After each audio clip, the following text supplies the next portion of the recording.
All right, afternoon, everybody. Nice to see you all. Just a quiet Monday for our to get our Thanksgiving week going.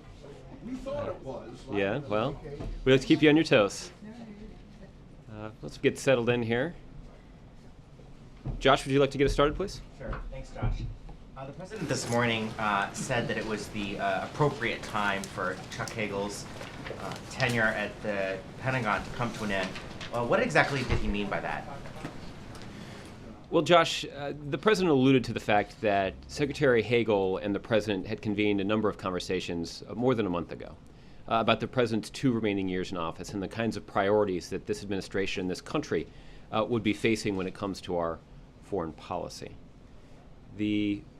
Over the course of the last month or so, the President and the Secretary have had a number of conversations, and they determined that it would be best for the Pentagon to transition to new leadership. Now, this is pretty consistent with the tenure of previous Secretaries of Defense that we've seen. For about the President's first 2 years, Secretary Gates served, and then the next 2 years, Secretary Panetta, and generally speaking, over the course of the last 2 years, Secretary Hagel has been running the Pentagon. So it certainly is consistent with this pattern that we would have a new Secretary of Defense for the 2 remaining years of the presidency. I'll tell you that Secretary Hagel departs with a pretty strong track record at the Department of Defense. That he's put in place some key reforms at the Pentagon that have strengthened our military in the short term, but also will do a lot to strengthen our military and our national security in the years ahead.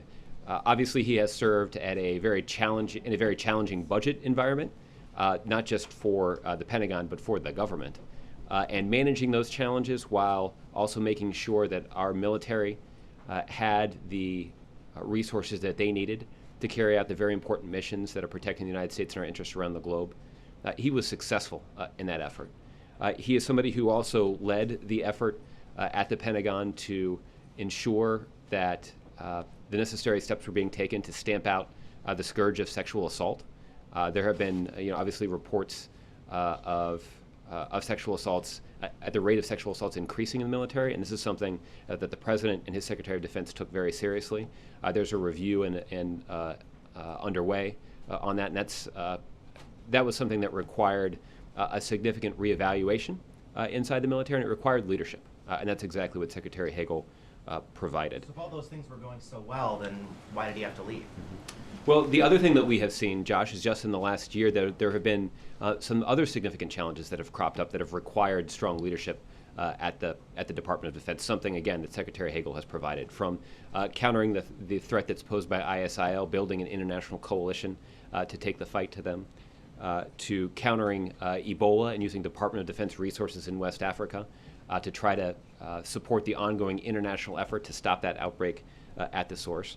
And certainly our ongoing efforts to support the people of Ukraine as they deal with the inappropriate interference from separatists and Russian-backed separatists in eastern Ukraine. All of those are crises that have emerged in just the last year or so, and are things that will, on an ongoing basis, require the continued attention of the Department of Defense. What I can tell you is that over the course of the last 2 years, Secretary Hagel has stepped in to fill a very important role, which is to navigate that department through a very difficult era of budget constraints and other threats to the United States. And he is somebody who has served ably, and he is somebody in whom the President has the highest respect. And the President is pleased that he's agreed to stay on and serve in that role until his successor has been confirmed by the United States Senate. How much of a role did the changing environment when it comes to the threat posed by Islamic State play in this decision? And is it fair to say that the President is looking for a new Defense Secretary who can bring a new approach to the Islamic State issue?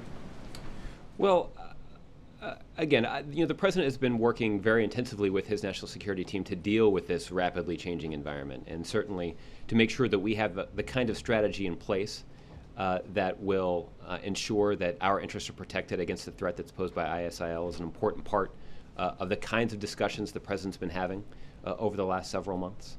I would anticipate that the President is mindful of the fact that the next Secretary of Defense will have this as a top priority when he or she steps into that office. and the president is certainly mindful of that.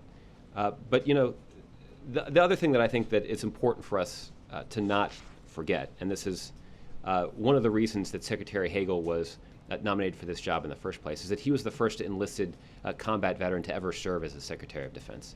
He is somebody who understood and understands firsthand what our men and women in uniform and their families sacrifice on a daily basis to ensure our safety and security. And that firsthand knowledge is not just a testament to Secretary Hagel's character. It means he was the right person to lead that department at a time when they were going to have to make important reforms and important budgetary decisions that would have a direct impact on the ability of our men and women in uniform to do their jobs. So he served in a leadership role at a very critical time for the Department of Defense. He has been the right person for the job, and he has performed to the President's expectations in a way, as the President mentioned in his statement, will contribute to the ongoing effort that has made the United States military the most powerful force for good in the world. Do you have any timeline for wanting to name and replace and confirm a replacement at the end of this year, at the start of the next congressional session, anything like that? I don't have any time frame like that to lay out for you here. I would anticipate that, as we always do, that when the President makes a decision about who should succeed Secretary Hagel at the Pentagon, that is a person that will be worthy of swift consideration and confirmation in bipartisan fashion by the United States Senate. And just one on Iran. There are already members of Congress, prominent members, who are calling for increased sanctions to accompany this extension in the nuclear talks. During the round of talks that has just concluded, the President had threatened to veto any such new sanctions from Congress. Is that veto threat still valid and active now that the administration is asking for another 7 months to wrap up these talks? Well, Josh, we continue to believe that adding on sanctions while negotiations are ongoing would be counterproductive. And the reason for that is pretty simple. It's important for people to understand how the sanction regime works. The United States Congress deserves credit for this aspect of the strategy. They put in place a very tough sanctions regime against Iran. But that the effect of that sanctions regime was multiplied because of the diplomatic work that the administration did to get other countries around the world to abide by that regime. So basically, you had American diplomats going around the globe urging their counterparts in other significant countries, some of whom buy much more Iranian oil than we do, saying, hey, we need to abide by this sanctions regime so that we can resolve the broader international community's concerns with the Iranian nuclear program. And that required very difficult diplomatic work. But that is, I think, a pretty good illustration of how Congress and the administration can work together to maximize the impact of these sanctions. The concern that we have is that layering on additional sanctions could leave some of our partners with the impression that the sanctions regime is more punitive in nature than anything else. And that could cause some cracks in that international coordination to appear. And that would therefore undermine the point of the sanctions regime in the first place. So at this point, because of the ongoing talks, we have succeeded in actually rolling back Iran's nuclear program. You'll recall, Josh, that a year ago, Iran had 200 kilograms of uranium that had been enriched at the 20% level. They now don't have a single ounce of uranium that has been enriched to the 20% level. They've eliminated that stockpile. That was one of the terms of these conversations. You'll recall that Iran has also, as part of this agreement, suspended enriching uranium above the 5% level. So that is also an indication that they are not making the same kinds of strides with their nuclear program that they have previously. The same is true when it comes to the heavy water reactor that they were building in Iraq. No progress has been made on that reactor in the context of these talks because the agreement was that they would not continue to develop that site in the context of these talks. That also relates to the kind of inspections that we've seen. We've got international inspectors who are keeping close tabs on the Iranian nuclear program, and the access that they've gotten in the context of these talks is unlike any access they've gotten to the Iran nuclear program in history. So again, there are substantial gaps that remain, and the President on numerous occasions has made clear that he believes the prospects of a deal are 50-50 at best.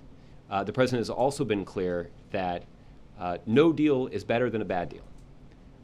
But we do believe that enough progress has been made to warrant giving the Iranian regime more time to answer the international community's concerns about their nuclear program and to put in place a protocol for continuing to assure the international community about their compliance with these agreements. But if Congress sends him a bill early next year with more sanctions, will the president veto it? Again, Josh, our position on putting in place sanctions in the midst of these ongoing negotiations has not changed. Okay, Josh, Steve. was Secretary Hagel forced out? Steve, again, the decision that was announced today is the result of conversations that the president and the secretary have been having for more than a month now. And in the context of those conversations, the two of them arrived together at the determination that new leadership should take over at the Pentagon and for the last 2 years of the president's term, and that's what's going to happen. Did the president try to talk him out of leaving? Well, certainly they spent a lot of time talking about the progress that's been made under Secretary Hagel's leadership. They talked about some of the critically important budget reforms that were put in place at the Pentagon. They talked about the work that Secretary Hagel has done with our men and women in uniform to combat sexual assault in the military. They also spent a lot of time talking about the success that Secretary Hagel has had in strengthening our relationships with NATO, strengthening that alliance. And you'll recall, Steve, or at least those of you who traveled with us to Asia last week, that part of the context of the visit with the state visit to China was an agreement about U.S.-China military relations. That there was an agreement on a protocol for stronger and clearer communication between the U.S. military and Chinese military. Those kinds of agreements don't happen by accident, particularly when you're talking about agreements between the U.S. military and a pretty secretive military like the one that's maintained by the Chinese. So again, that is an illustration of the kind of success and leadership that Secretary Hagel has provided at the Department of Defense. The Secretary had written a 2-page memo about Syria in which he disagreed with the president's policy. What effect did that have here? It did not have any effect. As you know, Steve, the president is looking for the senior members of his team to provide clear, unvarnished advice based on their experience and their instincts. And people like Secretary Hagel are sought out because of their unique point of view. The question, though, is how reliable are those individuals in terms of acting and carrying out the strategy that the president has selected? And in this matter, Secretary Hagel has performed extremely well. He is somebody who has understood the strategy. Obviously, the Department of Defense has a core component of that strategy. And Secretary Hagel has demonstrated clearly in a variety of public settings that he believes in the strategy that the president has laid out, that he believes that the strategy the president has laid out has yielded important progress in the short term, and it will be successful over the long term. And when exactly did the Secretary turn in his resignation? Was there a meeting on Friday, or how did this transpire? Well, Steve, I probably won't get into the tick-tock of all of the meetings that they had, but you heard Secretary Hagel say in his statement today that he had submitted his letter of resignation today. Okay? John. Josh, it's safe to say the president will be looking for some new blood, some fresh perspectives, maybe somebody from outside of his inner circle of the administration for a replacement for Chuck Hagel? John, at this point, I don't have a sense of sort of where that process is, so I wouldn't want to handicap that process at this point. But obviously, whoever the next Secretary of Defense is going to have some big shoes to fill based on the success and track record of somebody like Secretary Hagel. And let me get back to, Josh asked you a very direct question. I did not hear a direct answer to, if he'd done such a wonderful job, he listed all his accomplishments, why did he have to go? I mean, why? Well, again, this is based on a conversation between the two of them about what the next 2 years of this administration is going to look like. And based on what those priorities are going to be over the next 2 years, both men determined that it is an appropriate time for Secretary Hagel to step down and for someone else to take the reins over at the Pentagon. How central was he to crafting the strategy that the president has pursued against ISIL? Well, obviously, the strategy towards Syria in general. Yeah, well, obviously the Secretary of Defense has a very important role to play in that strategy. Our men and women in uniform are performing a variety of important functions in that region of the world. The first, and I think the most significant, are the airstrikes that are being carried out against ISIL targets both in Iraq and in Syria. In Iraq, they're obviously in support of ongoing ground operations by Iraqi and Kurdish security forces. There also is an important role for our military to play in terms of providing equipment to Iraqi security forces. There also is an important training and advisory component. So there are a number of important things that the Department of Defense is doing against ISIL. And so obviously the Secretary of Defense has to play an important role doing two things. One is making recommendations to the President about the capabilities of the Department of Defense. And then two, once the President set out a strategy, implementing it within his department. And obviously there are a lot of elements of the President's strategy that need to be implemented that directly affect the Department of Defense. Absolutely no question about that. But what I asked, though, is how central was he, how critical was he, how much ownership does he have over the strategy that the President has pursued? Obviously, he's been implementing the strategy insofar as it involves the Department of Defense. Mm-hmm. But in terms of the President's strategy, the approach he has taken to Syria specifically and to the fight against ISIS in Iraq and Syria, how much of a role did Chuck Hagel have in that? Well, the role that he played was substantial, as it was with other members of the President's National Security Team. We all had lots of conversations in here about the number of national security meetings that the President had convened to discuss this issue. And obviously, again, there are significant equities when it comes to the Department of Defense, and so the President expected to hear from his Secretary of Defense on a number of these important strategic decisions, and the President is pleased with the advice and counsel that Secretary Hagel provided. In an interview today, John McCain said that he spoke to Chuck Hagel, and that Hagel was very frustrated. He said he had this conversation last week. He was very frustrated. There have been leaks out of the White House that he wasn't up to the job, and he felt he was being micromanaged. John McCain onto something there? I mean, well, I think that given his relationship with the administration, I think there might be reasons to view a readout of the phone call from Senator McCain to be something less than impartial. a close relationship with Hagel, though. I mean, yeah, I don't think that was on full display during his confirmation hearings, but Maybe not. but I would grant that they served together for quite some time, and both of them certainly proudly served our country in the military. So I would expect that would form some kind of personal bond between the two men. But again, you know, I can't speak to any private conversation that Secretary Hagel had with Senator McCain, but I can speak to Secretary Hagel's proud record of service to this country, both as an enlisted combat veteran, but also as Secretary of Defense. And you wouldn't expect this confirmation of the successor to happen before the lame duck is up, right? This would be the next Congress. Well, before we talk about timing, we'll find a nominee, and then we can discuss timing. Okay. Move around. Cheryl. Yeah, thanks. Different topic. I understand that the House and Senate are close on a package of tax extenders, and I'm wondering if you've seen that package and if the President might support it. I have not seen that package. I've seen the reports about that package, Cheryl. I can tell you that the reports are not promising.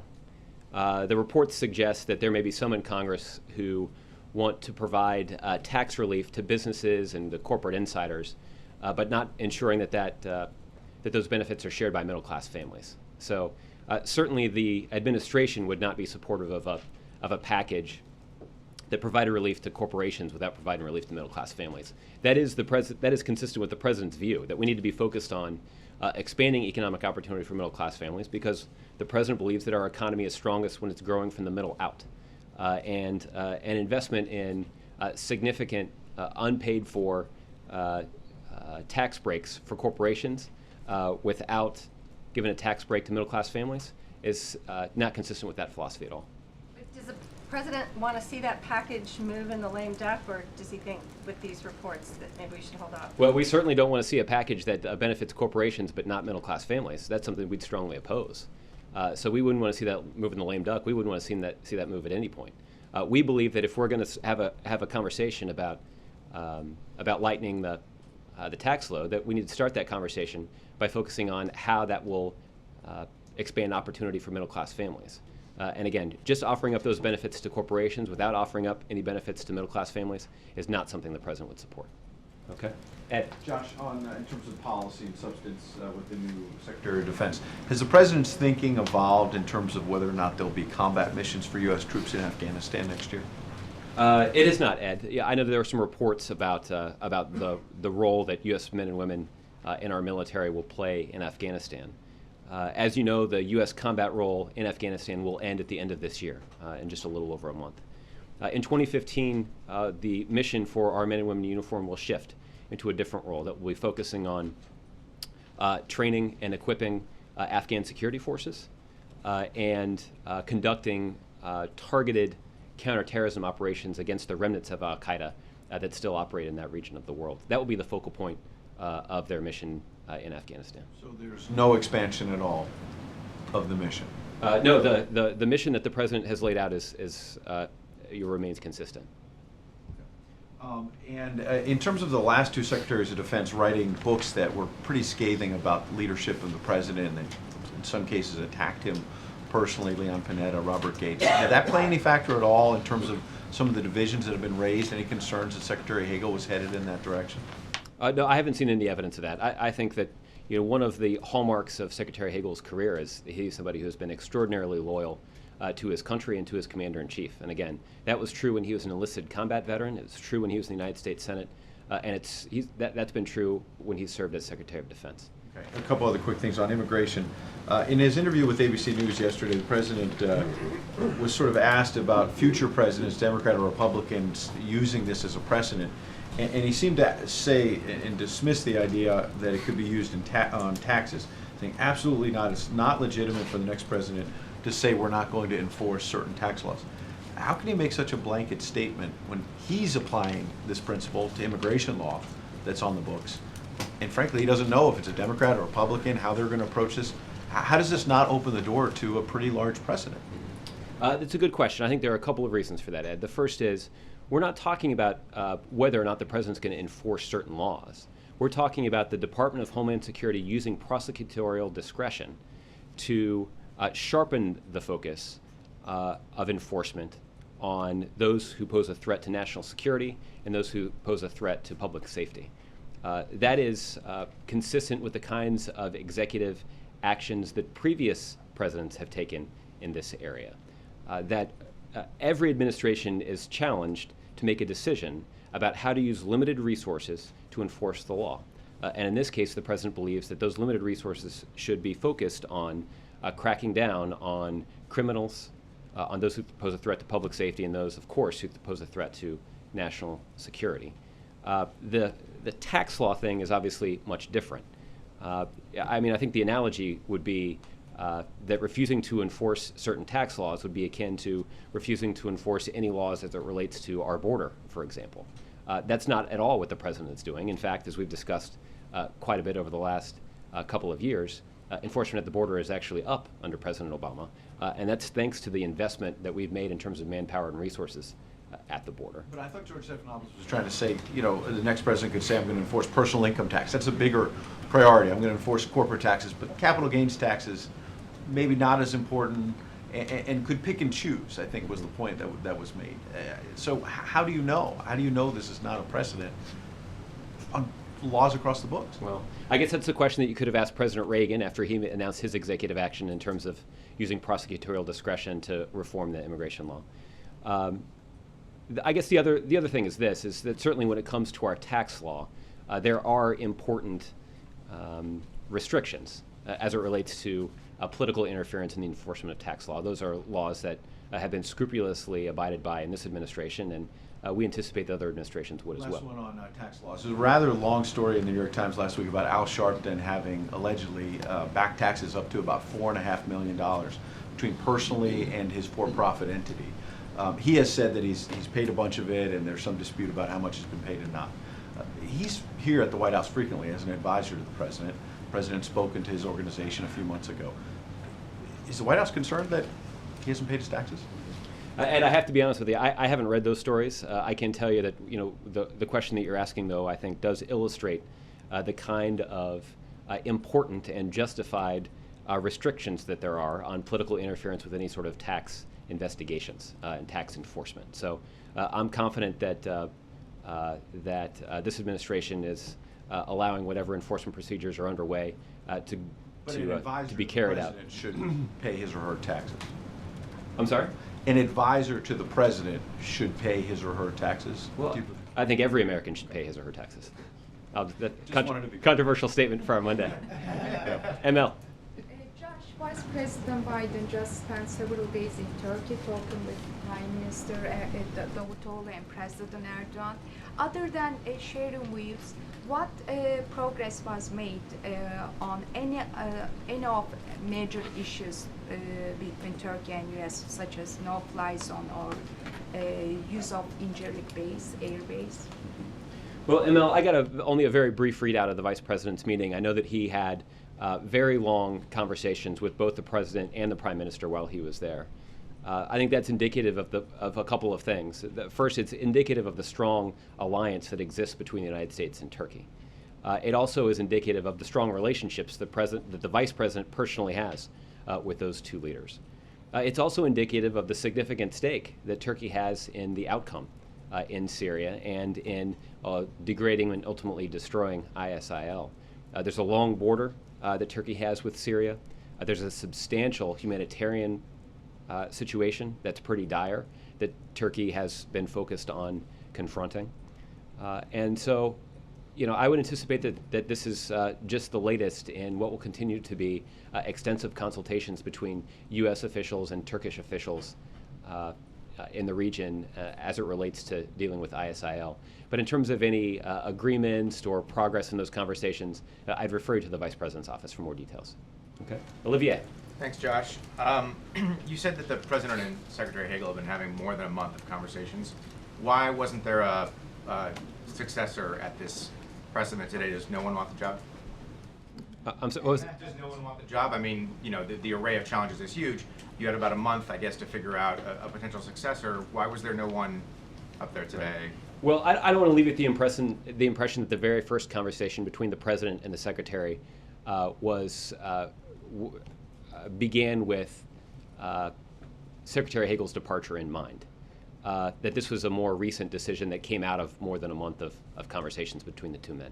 So I can tell you that there has already been work done to start considering who the next Secretary of Defense will be, but I don't have any updates on that process. And then I'm sorry to come back on this, but I'm confused. You suggested to Josh that the increased prominence of the ISIL threat was a factor in Secretary Hagel's departure, but you told John that Secretary Hagel was implementing the strategy perfectly. I don't understand then what role that campaign played in this departure. Yeah, that's a good question. Let me try to clarify.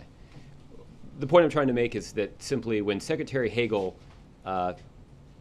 was first nominated for this job, I believe that was at the end of 2012, even before the first of the year, that the threat that was posed by ISIL was not nearly as significant as it is now.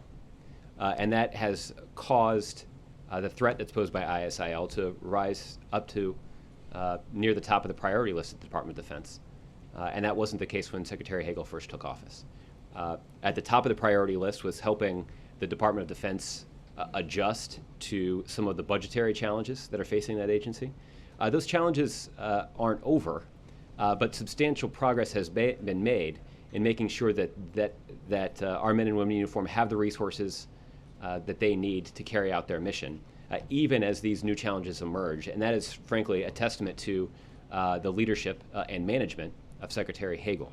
I think the point I'm trying to make is just that the priorities of the department, or at least of the new secretary, have changed, given changes in the international community. It doesn't mean that Secretary Hagel hasn't done an excellent job of managing these crises as they've cropped up, but it does mean that as we consider the next remaining 2 years of the president's time in office, that another secretary might be better suited to meet those challenges. That was something that the two of them agreed. And I anticipate that we'll have an announcement about his successor relatively soon. Okay? Justin. I had two things I wanted to ask about. The first is there's reports that the Ferguson grand jury has come to a decision and will be announcing that today, and so I'm wondering if there are any plans here from the president to, I know he spoke about it in his interview over the weekend, but to address that verdict as it comes out or in the coming day. I saw those news reports right before I walked out here. I don't have any special insight into those grand jury proceedings, neither does anybody else at the White House. So if there's a need for the president to make a public statement today, we'll obviously let you know as soon as we've made that decision, but I don't have any insight to share with you about what may be a part of those of an announcement from the St. Louis County prosecutor. And then there's a report in the Times last Friday, and so I'm wondering if it's true that the White House has banned congressional staffers from meetings between the president and lawmakers.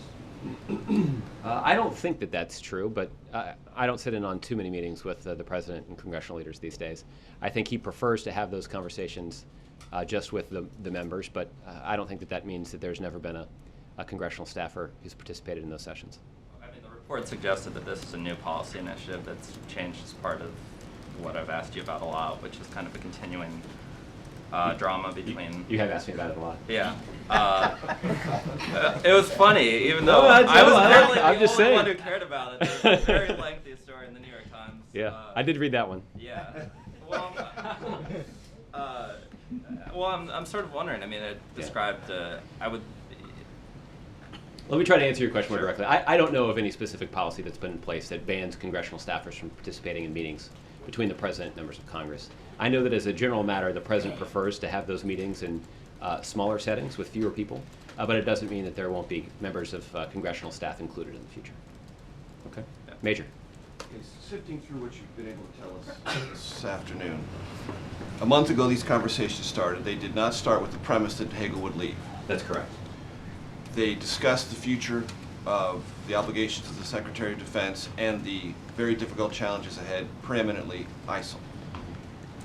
And at the conclusion of those conversations, it was determined by both of them mutually that Hagel had to go.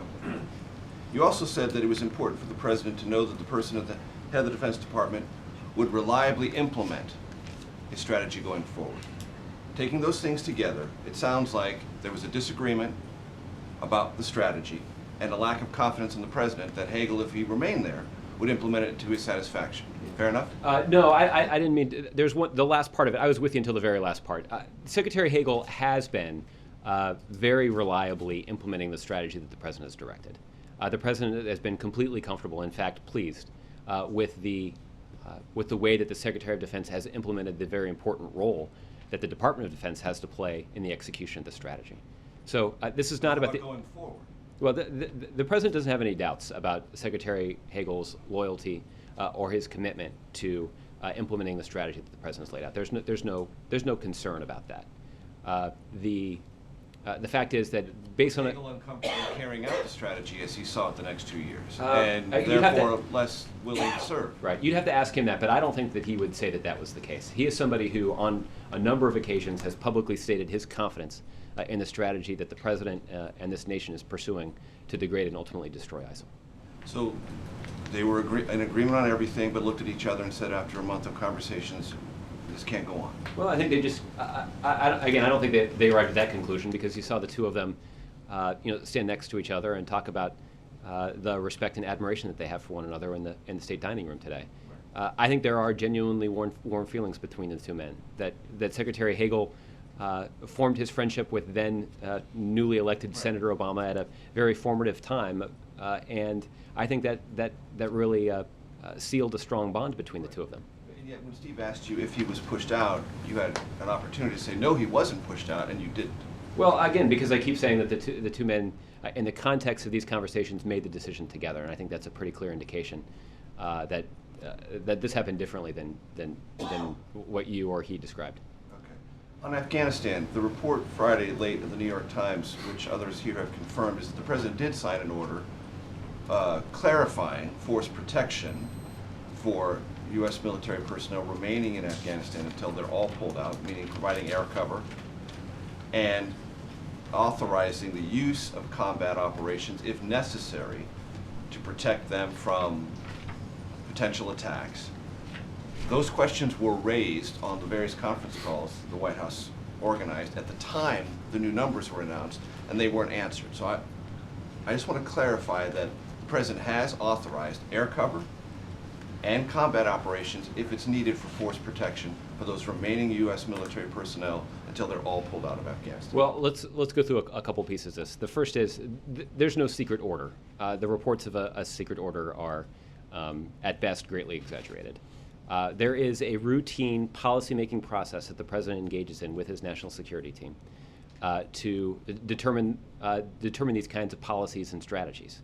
And when the president did sign off on the strategy for keeping about 10,000 troops on the ground in Afghanistan after 2014, focused on this very specific mission of training Afghan security forces and conducting limited counterterrorism operations.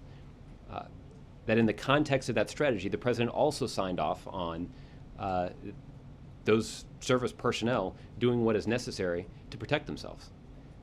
And I don't think that's a particularly surprising development. That's pretty consistent with the kinds of decisions that the president makes as the military implements other military strategies. So again, we're not talking about a secret order here. At least in this case, there's no secret order. And the kind of guidance that the president has shared with the U.S. military is entirely consistent with the mission that they'll be carrying out that we announced, I guess it was at least a year ago. Right. But air cover will be provided if necessary, and there can be combat operations if required to protect the forces there. Well, again, for those kinds of operational details in terms of air cover, the authorization is to make sure that our men and women in uniform have the authorization to do what's necessary to protect themselves. Yes, but that is true in a wide variety of settings where our men and women are stationed overseas, particularly when they're serving in an area as dangerous as it continues to be in Afghanistan. The other thing that's, I think, important for people to more broadly understand is that we've made substantial progress in carrying out the strategy that this president has put in place for Afghanistan. That we, at one point, did peak the number of American boots on the ground in Afghanistan at over 100,000. By the end of this year, we'll be talking about 10,000 boots on the ground in Afghanistan. And that will be part of a trend that at the end of 2016, we'll have our military personnel back into an embassy protection role. And that, I think, represents the fulfillment of the president's promise to wind down the war in Afghanistan in a responsible way. One other thing. Last week, the administration and you took great pains to talk about this particular figure related to immigration executive actions undertaken under George Herbert Walker Bush. Glenn Kessler has done a tremendous amount of fact-checking for that, the Washington Post. Understanding that it's precedent that George H.W. Bush did take some actions, they were not nearly as significant statistically as represented by this administration and some of the news articles at the time. Will you either retract that or stop using that in the future as part of the defense of the president's actions? I will not, Major. The fact of the matter is the Bush administration did take an executive action that did have an impact on 1.5 million people who are living in this country. And that is about 40% of the population, of the undocumented population at the time. This is something that, as you point out, has been reported by the Associated Press, New York Times, and even the Congressional Research Service. There actually is, we did a little digging on this because I anticipated that somebody might ask. So, Fair question. It is a fair question. It is a fair question. February 21st, 1990, we had to go far back into the archives. Mr. Gene McNary, who at the time was serving as the INS commissioner, testified before Congress, and he said, he was asked a specific question by Senator Morrison, I assume, who said, under your recent administrative order, these 1.5 million people essentially are here to stay with work and travel privileges. Isn't that right? And Mr. McNary said, under oath, we think you are right as to the 1.5 million being here. There is an estimate of another 1.5 million that could come as a result of this change in definition.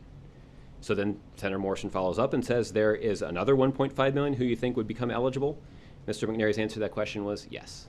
So according to reports from the New York Times, the Associated Press, the Congressional Research Service, and according to the under oath testimony of the secretary or of the commissioner of the INS, about 1.5 million people were affected by President Bush's order. Right. Those were estimates at the time.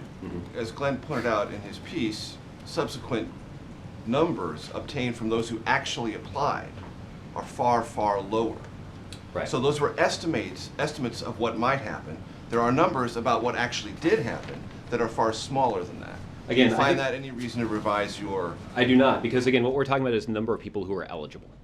There continues to be this open question about the take-up rate, about how many people will actually come forward and apply for this deferred action protection.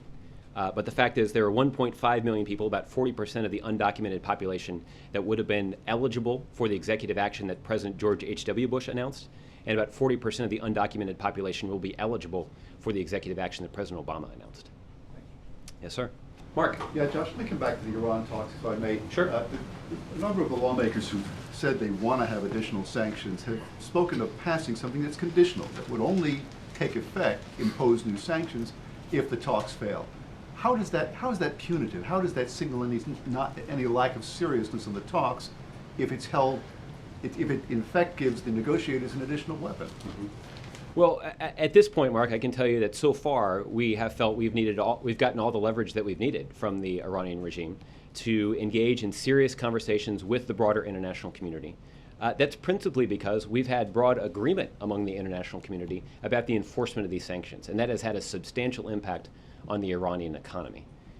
So that is why we have suggested that additional sanctions at this point are not necessary. A lot of the lawmakers, and especially those who are critical of the administration, say, look, if the powers that be in Iran haven't made the commitment necessary to reach agreement in this period of time, just adding another 7 months is letting them play for time. They've certainly proven in the past they're willing to secretly try and build a bomb. Why is there not some alarm that they're not trying to do the same thing? Well, we're mindful of that, Mark, and you raise what's a really important point, that previously the Iranian regime has used diplomatic conversations as cover to go out and secretly develop a nuclear capability.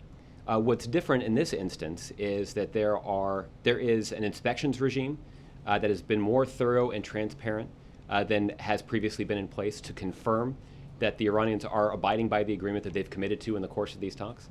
And those agreements they made in the course of the talks actually have succeeded in rolling back their program. They eliminated their stockpile of uranium that had been enriched to the 20% level. That's important because uranium that's been enriched to the 20% level can rapidly be enriched further to a weaponized form. We've also seen that they are not actually continuing to develop the heavy water reactor at Iraq. And that is a substantial agreement too. And again, we know that not because the Iranians tell us that, we know that because international inspectors have been there to verify it. And that will be the key to any sort of agreement that we reach with the Iranian regime.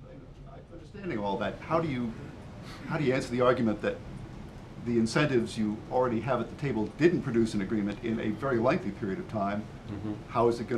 How is putting additional incentive on the table going to, how is that not going to help the hurry things toward an agreement? That's an important question, and it is our assessment, or at least it has been our assessment, that adding additional sanctions would actually cause others who are helping enforce these sanctions to break apart. Right? That there might be others who say, look, we've had in place a very tough sanctions regime, and just piling on more sanctions on the Iranians, even though they've rolled back their nuclear program, is an indication that you guys are more interested in punishing them than you are in actually reaching an agreement.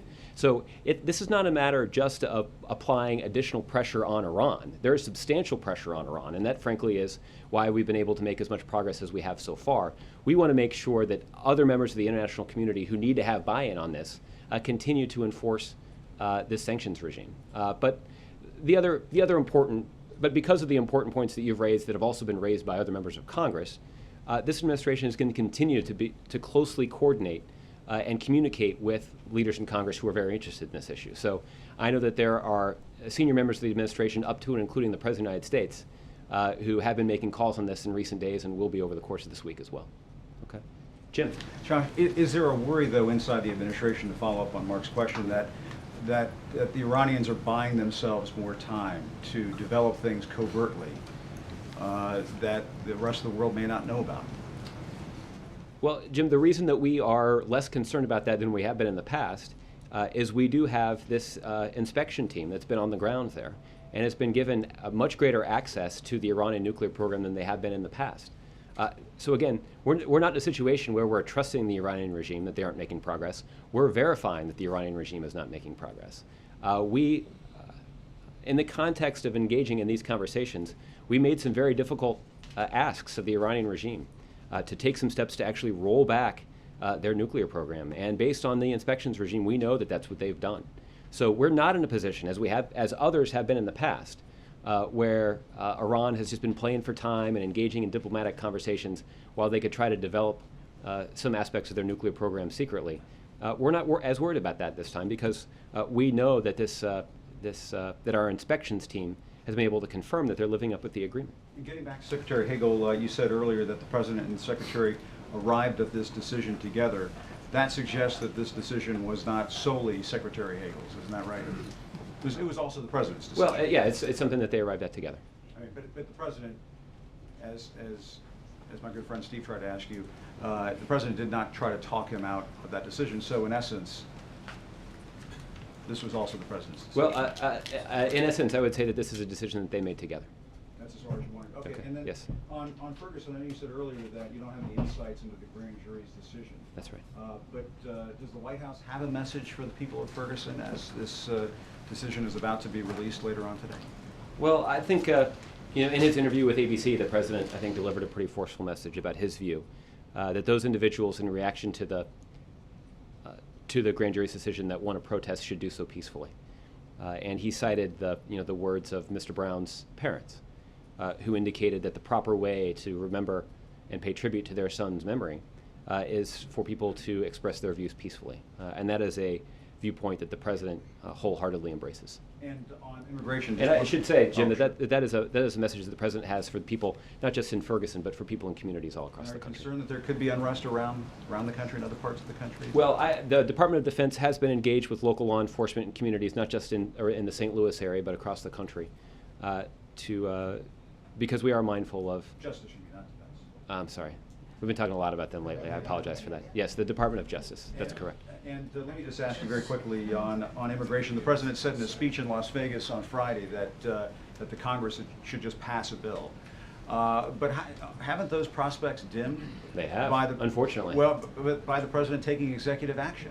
Why would the Congress race out and pass a bill now? Because they say, it's a great question, I'm glad that you asked. The reason simply that Congress would feel motivated to pass legislation now is they've had such a strong negative reaction to the President's executive action that what they could do is they could pass a piece of legislation that would supersede the President's executive action.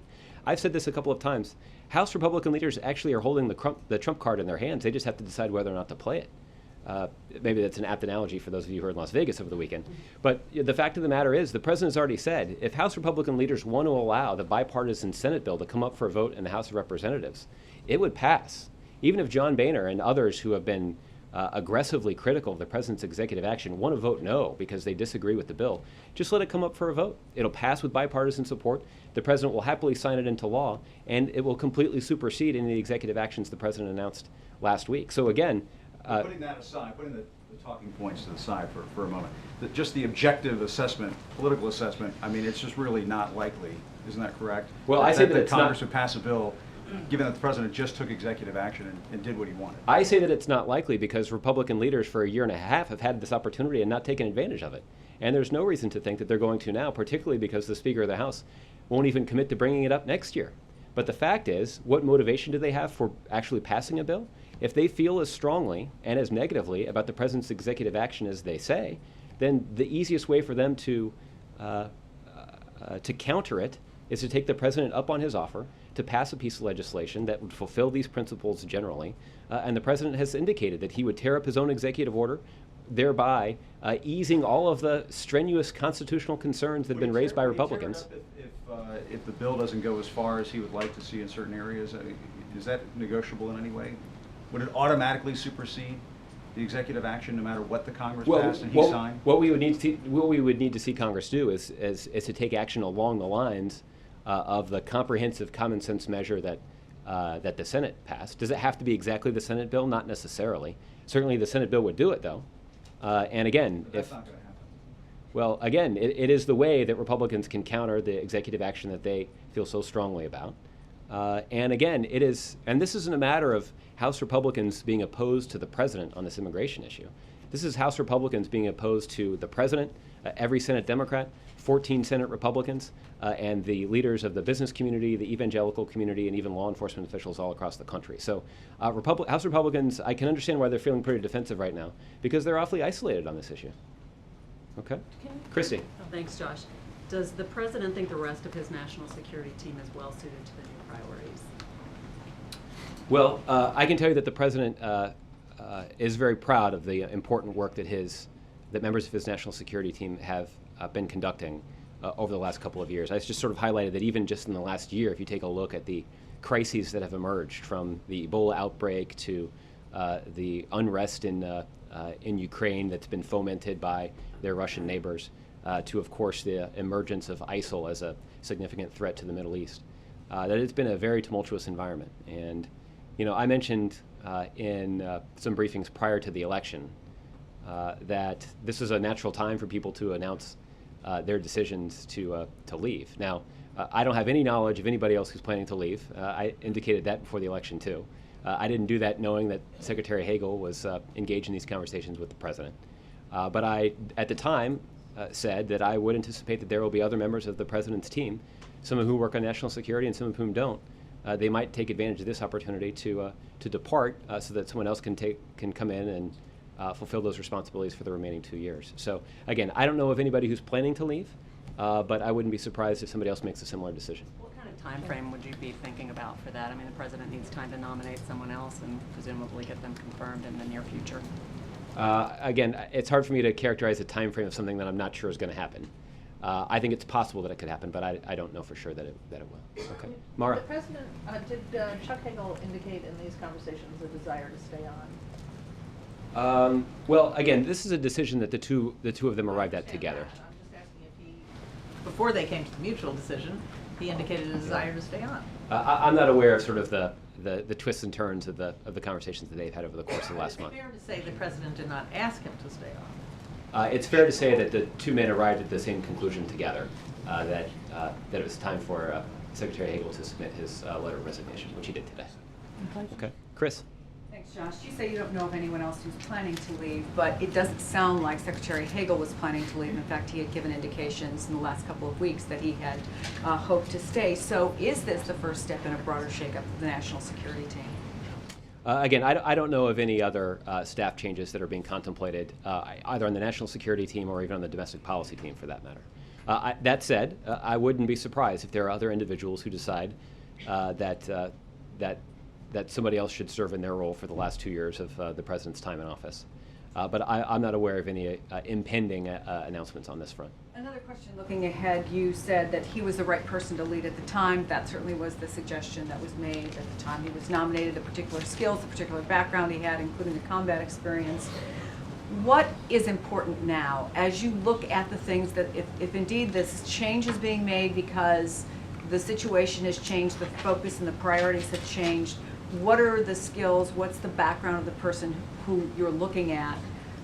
Maybe, and I'm not asking you for a specific name, I know you're not going to give it to me, but what are you looking for? What is the White House looking for in terms of meeting those new and emerging needs? Well, just as it relates to your question, let me say one other thing, which is there's another way that we know that Secretary Hagel was the right man for the job, and that's to look back at his 2 years, nearly 2 years of service as a Secretary of Defense. That if you look at his tremendous record of accomplishment over those 2 years, we know that he was the right person for the job. As it relates to the next person, I don't have a particularly specific answer to give you. I can tell you that the President certainly wants to make sure that the next Secretary of Defense is somebody who knows the inner workings of that agency well, and somebody who will bring the kind of leadership skills and management experience that's necessary to guide such a large organization at a time of crisis. That there are emerging situations across the globe, from Ebola to ISIL, that mean that we need strong and steady leadership at the Pentagon, and the President's going to be looking for somebody who can provide it.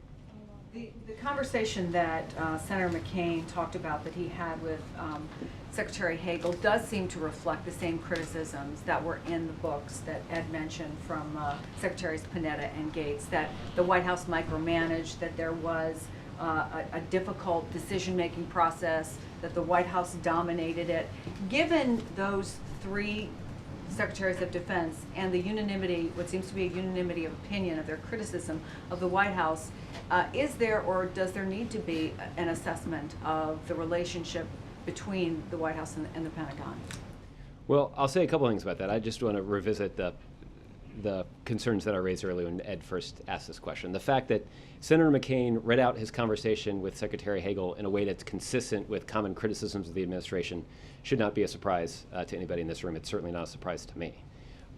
Second, Does that necessarily I mean, that he's misrepresenting the conversation? Well, again, I don't have any insight into the conversation, so I'm not going to say that. I'm just going to observe that it shouldn't be a surprise to anybody that Senator McCain would characterize the conversation as consistent with criticism that we have received from others.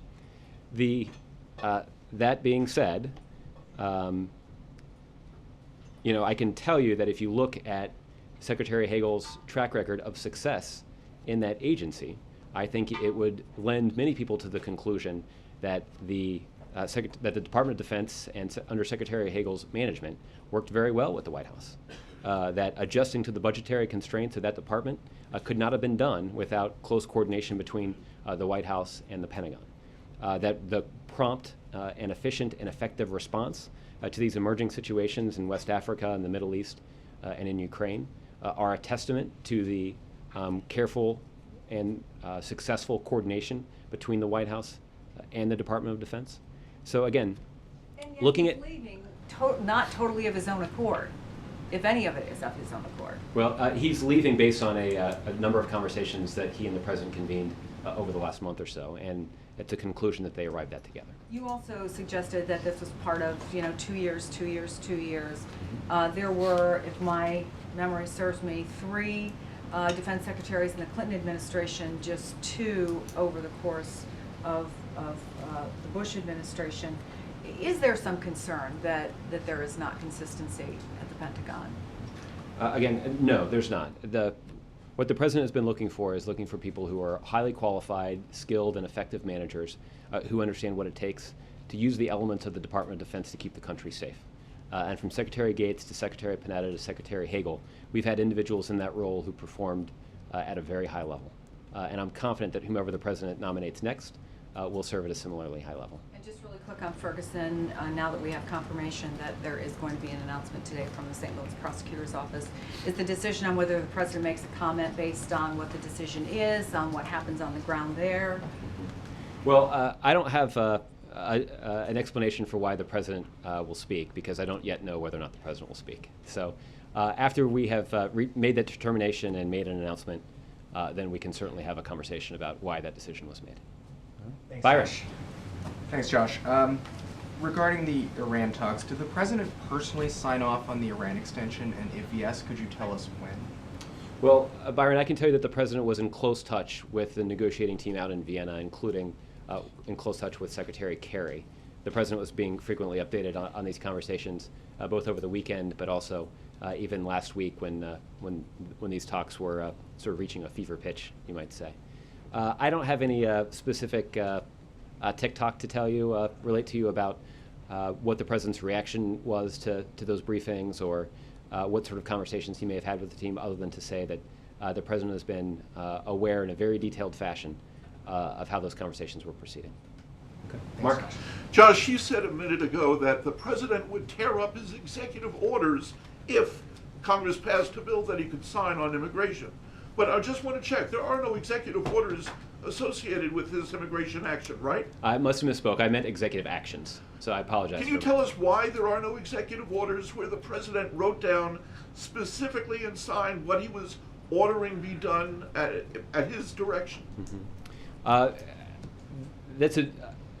I can follow up with you with a more detailed question or more detailed answer on this, but what I can tell you is that the exercise of prosecutorial discretion is something that is implemented by the Department of Homeland Security under the leadership of the Secretary of Homeland Security. Now, you'll recall that the Secretary of Homeland Security reviewed the law to determine what the administration could do to try to address some of the shortcomings in our legal immigration system. And my understanding is that those changes could be implemented within the confines of the current law based on exercising that prosecutorial discretion that resides in the Secretary of Homeland Security's office. And the idea of a 3-year delay in deportations for certain people, isn't that something that warrants an executive order? Apparently not. Our lawyers looked carefully at this, but we can follow up with you on these more detailed legal questions if you'd like. Nadia? Iran, again, just to follow up, you just praised the Iranians for cooperation with inspectors, regarding inspectors, but the IAEA, in the last report, they criticized him, and actually your own ambassador in Vienna slammed him for lack of cooperation. So how do you explain your praise? I've seen those reports. What I'm suggesting is that we have more insight into the Iranian nuclear program than we ever have before, and that is because of the inspections that have taken place to review those facilities and to have a clear understanding of how they're complying with the agreement. And based on the inspections that have occurred and have been conducted, we do have a high degree of confidence that the Iranians are living up to their end of the bargain. Okay. On Iraq again, how do you see the president's strategy of working with the Sunni tribes to fight ISIS being affected today by the decision by the Iraqi government to pass the death sentence on a prominent Iraqi Sunni leader? And does this hinder your kind of fight against ISIS in Iraq, which is a biggest component of the president kind of declared strategy? Yeah. Well, Nadia, I haven't seen the reports about that specific sentence. I can tell you as a general matter that we have long identified as critical to the success of this broader operation, the ability of the Iraqi central government to unify that country. And that means even a Shia leader like Prime Minister Abadi, governing that country in a way that makes it clear to the diverse population of Iraq that the central government, even though it's led by a Shia, has the best interests of every Iraqi citizen at heart. And there are plenty of indications that the Prime Minister has had success in winning over Sunni leaders to demonstrate to them that he is willing to use the resources and military of the central government to protect their interests too. And that was one of the principal concerns with Prime Minister Maliki, that he left too many Iraqis with the impression that he was willing to use the central government, the military of Iraq, to protect his own interests and the interests of the Shia citizens of Iraq. Prime Minister Abadi has taken a much different approach and has had much more success in bringing on board and earning the support of Sunni leaders across the country. Okay, Paul, I'll give you the last one. I'll come back to something you said about Afghanistan a little while ago. You said that basically troops will be there to basically mop up remnants, was the word you said, of al-Qaeda. So they've got nothing left to do but mop up. But if you drive an hour beyond Kabul, the Taliban is controlling big parts of the country. Why are you downplaying the true threat that the Taliban poses to the country? Yeah. I'm not, Paul, but there's a little a sleight of hand that you use there in your question. There is a difference between the Taliban and al-Qaeda. And the difference in this mission after 2014 is that the U.S. military will not be engaged in specific operations targeting members of the Taliban just because they're members of the Taliban. Any sort of combat operations that are carried out by U.S. military personnel will be for force protection or to go after remnants of al-Qaeda or other extremists like al-Qaeda that work with al-Qaeda that pose a significant threat to the U.S. homeland or to U.S. interests around the globe. And that's the change in the mission that will move forward at the end of this year, consistent with the directives that the President's been discussing for some time now. Even so, you can see that the Taliban still represents a tremendous threat to Afghanistan stability as a whole. And that's why it's so important that the United States continue to play an important role in supporting the Afghan central government and supporting the Afghan security forces that are trying to maintain security in that country in a very difficult environment. Okay? Thanks a lot, everybody.